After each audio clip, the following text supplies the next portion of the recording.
Main news tonight, Aussies stranded in New Caledonia are being forced to ration food as they wait for an end to violent riots, which have now left 6 people dead.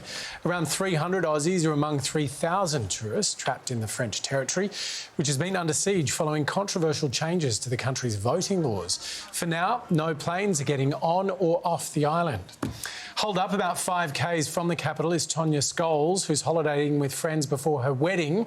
Tonia, we're obviously all seeing these dramatic images. Are you fearing for your own safety? Look, a little bit. People from home are saying, oh, I hope you're safe. And it's like, well, we hope we are. We are actually in a French neighbourhood, and they are amazing. They have all banded together to protect what is theirs, and they have 24-hour watches. They walk the streets with big torches. That's actually our neighbours protecting us, which is just amazing that they've embraced us in their neighbourhood. A bunch of Australian girls here for a week, and they're just like, look, don't worry, we've got your back. Tonia, talk to us about what actually started to happen when things went badly at the beginning of your holiday. We were having a lovely, lovely dinner with my girlfriends. We started to hear some little pops in the distance, and we were like, oh, fireworks. Not fireworks. And the next morning, there was several plumes of smoke, and the air quality was not very good. And the first indication we had was that my hostess, or our hostess for the Airbnb, messaged me, and it was like, are you okay? And I'm like, yeah, sure, we're okay. And she's like, no. Are you okay? Do not leave. And that was the end of the holiday as such. And when it became, more like a lockdown. So we are under curfew from 6 p.m. till 6 a.m. every night. And the night is just peppered with gunshots and pops and bangs and helicopters. And we've seen fighter jets, and this is just surreal. It's definitely not what I thought I was coming for. It sounds absolutely terrifying. How are you getting food and supplies?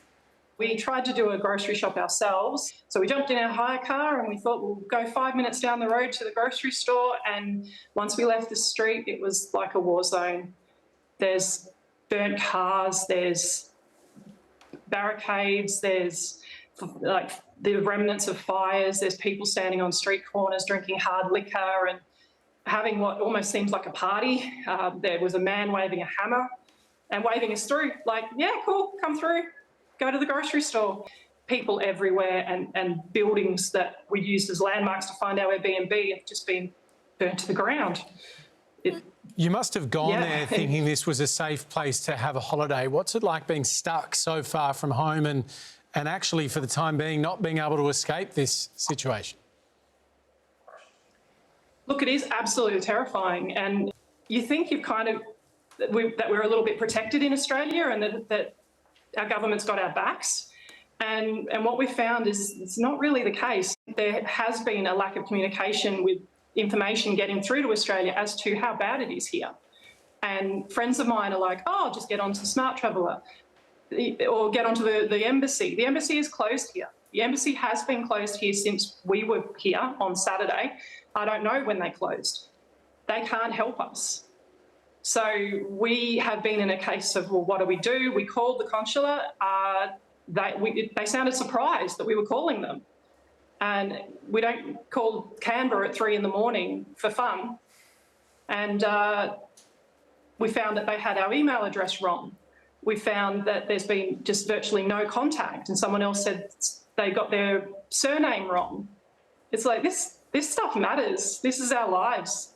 And we want to come home, and we just don't know what's happening. We've got little go bags packed with our essentials, and we're just hoping and waiting for a phone call to say we've got somehow to get you out.